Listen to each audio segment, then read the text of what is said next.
Chapter 41. The Fall of Illusions, Irava. Master Aldrich's study. The curtains are pulled back around the single window, letting in afternoon light. I stand just inside the room, with its large desk, its chairs and bookcases, its scattered piles of books. And there's no feeling of unreality here. This study is pulsing with a personality that is Master Aldrich's, orderly and calculated, a slight edge of frustration. Any malice? Do I sense any malice at all? Is the feeling of life here the lie? Are there hidden threads I can't see? Will anything alert him to my presence here? I shouldn't be here. Gods, I shouldn't be here. This was an extremely bad idea, much worse than going into the Dowager's bedchamber, knowing what I know now. But I take another step into the room and reach out my senses, searching for anything out of place, anything that feels off. I don't find anything more than I've already sensed. Maybe a little more frustration concentrated around the desk. A little less life than there should be around the bookshelves. He hardly uses them. Maybe he doesn't have the time. The more I strain, though, I only sense more of what I already feel. And still, I strain harder, moving to the bookshelves, scanning the titles, hoping to see anything that those scraps of paper in the Dowager's bedchamber might have been torn out of.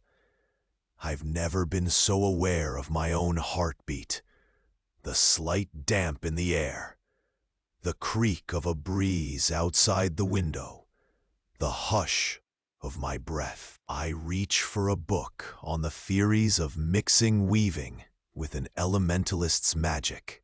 Are you looking for something, Caleb? I jump, just manage not to yelp, and spin to see Master Aldrich just inside the door. He's holding it mostly, but not all the way closed. My senses were fully extended. How did I not notice his approach? But then, he is a weaver. He might be a powerful one. Almost certainly is. I stare at him, and he stares at me. His face grows hard, the lines taut, his jaw set and unyielding. He doesn't look like a grandfather now. He looks like a battle mage. I fight the urge to take a step back, to brace against the bookshelves behind me. I survey all the threads around me, readying which ones I'll pull if it comes to a fight. Sit down, Caleb. It's a command.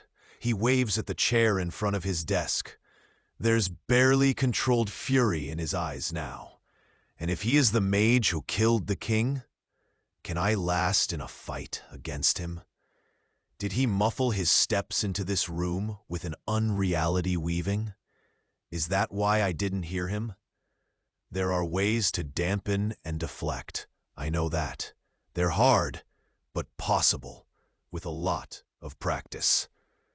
I used a deflection weaving in the kitchen corridor earlier, so people passing by my alcove wouldn't look in.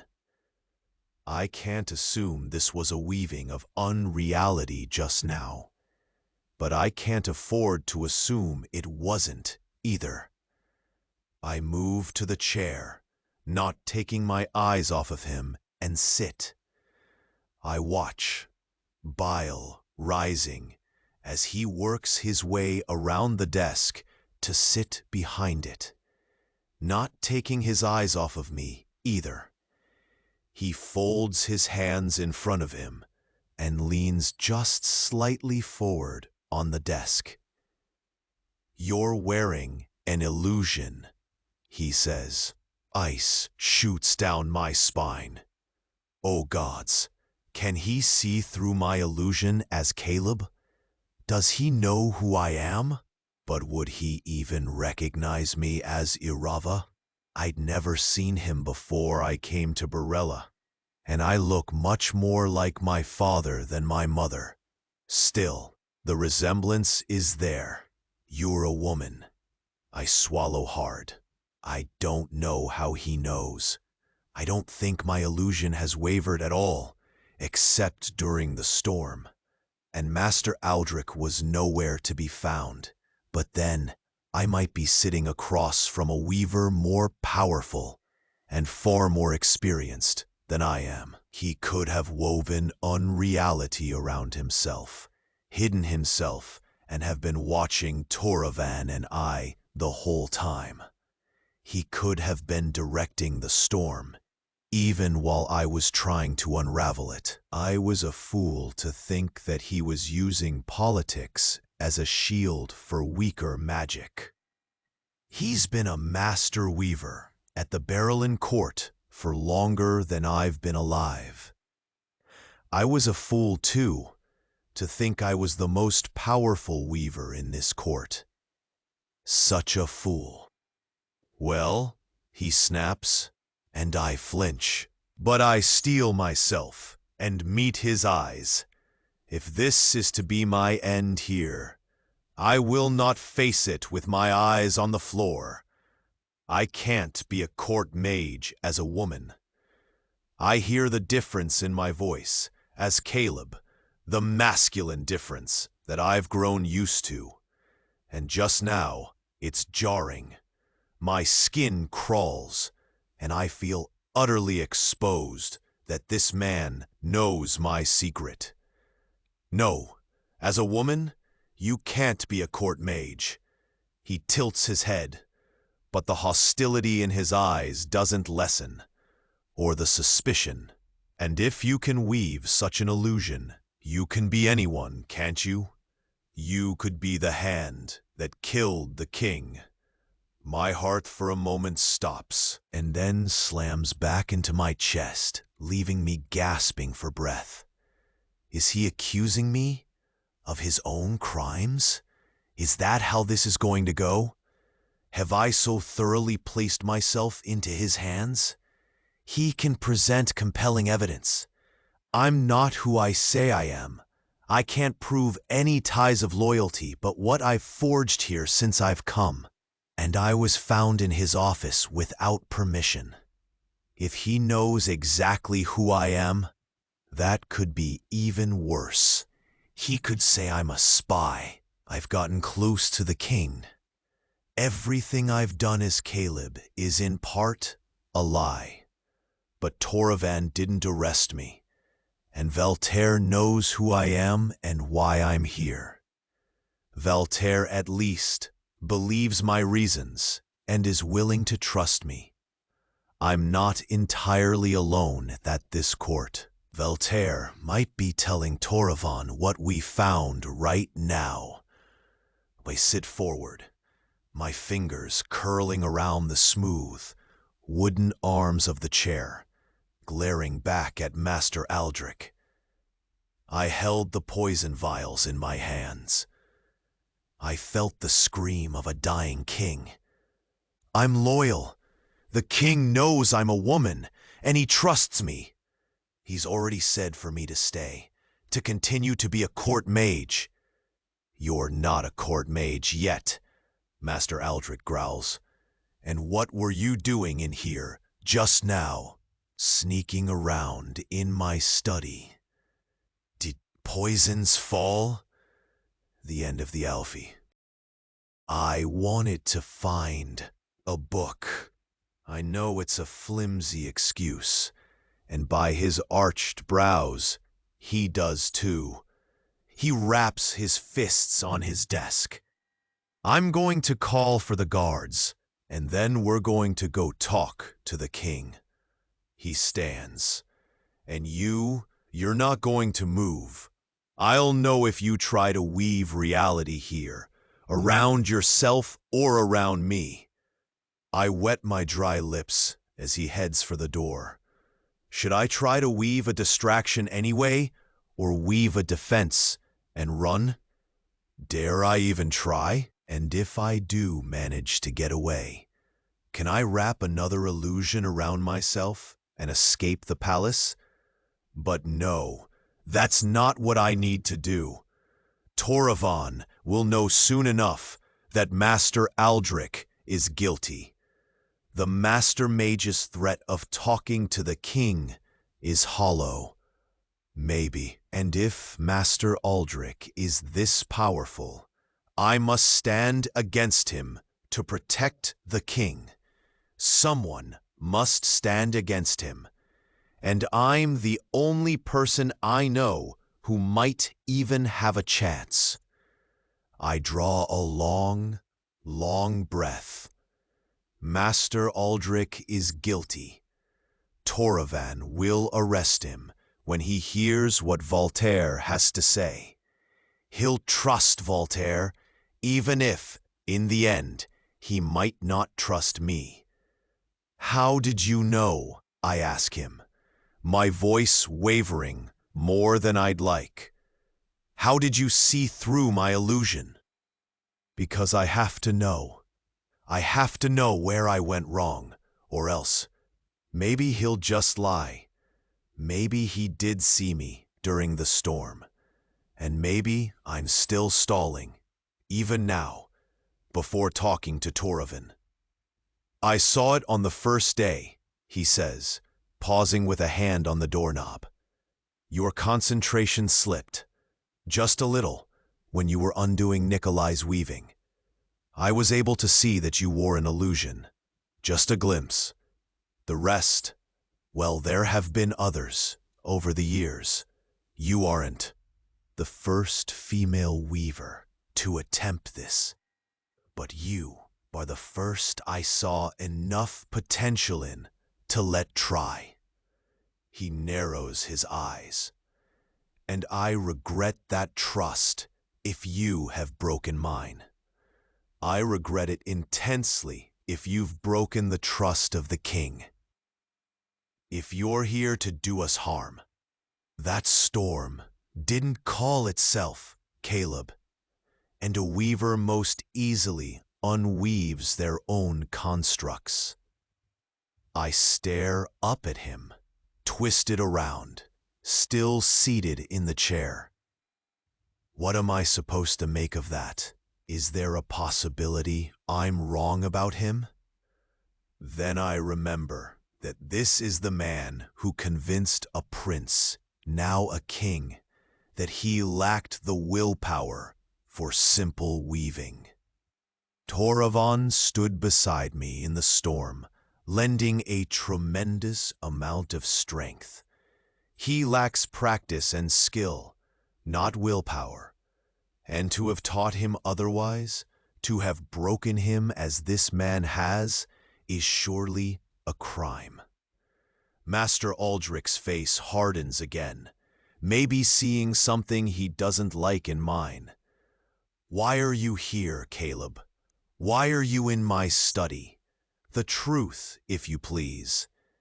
Do I dare accuse him to his face? He dared to accuse me to mine. But then I'm on much, much shakier footing than he is. He's an established mage, well-liked and trusted. Toravan might believe my word against his if Voltaire stands with me, if he's not too devastated by what we found out. But will anyone else? Will anyone believe Master Aldrich capable of murdering his king? And if I let Master Aldrich know I'm on to him, will he accelerate his plans to do it again? So I keep my mouth shut. He lets out an annoyed sigh. Very well, I'm sending for the guards. But before he can open the door, it bangs open instead. Toravan is there. His hair mussed, breathing hard, as if he's been running. Toravan's here. He's here in Master Aldrich's study. His eyes blazing, burning straight at me. There's fear in his eyes. And there's fury. I shudder as Toravan whips his head around to note Master Aldrich, where he sprang back from the door. Toravan's hand tightens on the doorknob as he turns back to me, his dark brows drawing down. Why was Toravan running? Valterre must have caught up with him, must have told him what we found. Oh gods, is he angry with me? Of course he's angry with me. But why was he running? He could have sent for me if he wanted to talk to me. He's drawing attention to himself, to us, to the urgency of what we now know. He shoots another hard look at Master Aldrich, and my stomach goes cold. Valterre must have told him too. My guess about Master Aldrich making that poison and weaving the unreality. Is this supposed to be an arrest? I stand and flare out my weaver senses, alert for anything Master Aldrich might do. Master Aldrich puts his hands up, ready to weave, watching me, watching the king. He moves toward Toravan. I'm about to weave a barrier between them, but Toravan points to me. Caleb Aylin, you come with me. I draw a breath, and Master Aldrich stops. Your Majesty, I found him in my study without my permission. I have reason to believe this mage candidate wishes you harm. I want to snap back that it's he who means the king harm, he who has already caused great harm. But I hold my tongue, because if Master Aldrich somehow hasn't picked up on the extremely unsubtle cues Toravan is putting off about blaming him, I can't give it away. I can't let him know that we know. Not yet. Not until I have a chance to think through how best I can protect the king if it comes to a fight between weavers. When Toravan orders the arrest of Master Aldrich, I want him to be far from the actual arrest. I will do my best to contain Master Aldrich, and I might not win if he's as strong as I suspect, but I will do my best. But Toravan can't be there. He has strength, but he hasn't honed it. He's a weaver, but he's not at all a master. Not even up to being a mage candidate yet. And even if that's Master Aldrich's fault, that doesn't help us now. Master Aldrich, just now, is making a spectacular show of protecting the king from me, putting the blame on me. I meet Toravan's gray-green eyes. Is there any doubt there at all, even a little, that I'm on his side, that I'd never do him harm? Not intentionally, not now. Toravan's mouth draws tight. Aldrich, I know what's happening here. He turns back to me, everything about him stern and unyielding. Mage candidate Aylin, come with me. It's a command, as it was the first time.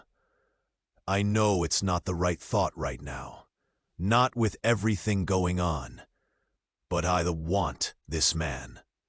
I want him with a need that makes the room spin. I want his intensity and his arms to wrap around me.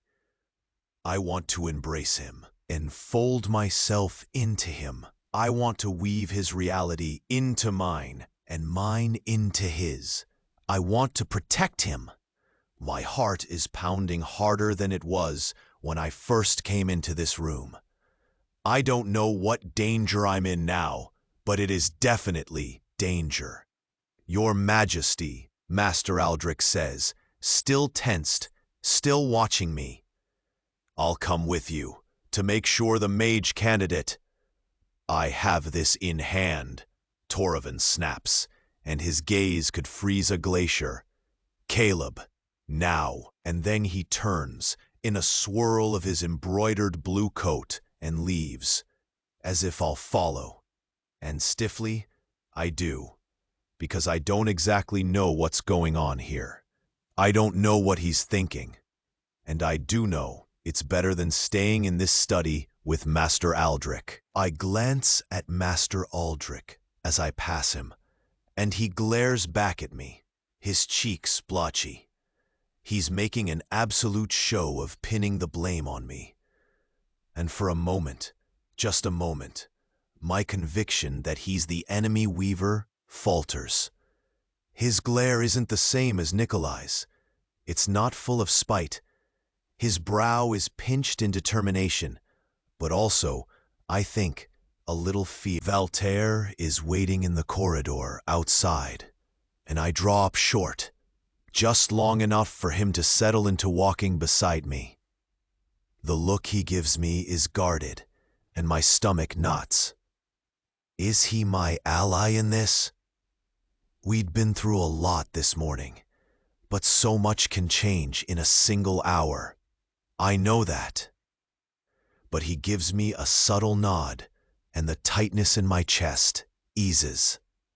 Whatever's happening now, Valterre, at least, is still on my side. Or at least, he hasn't made himself my enemy.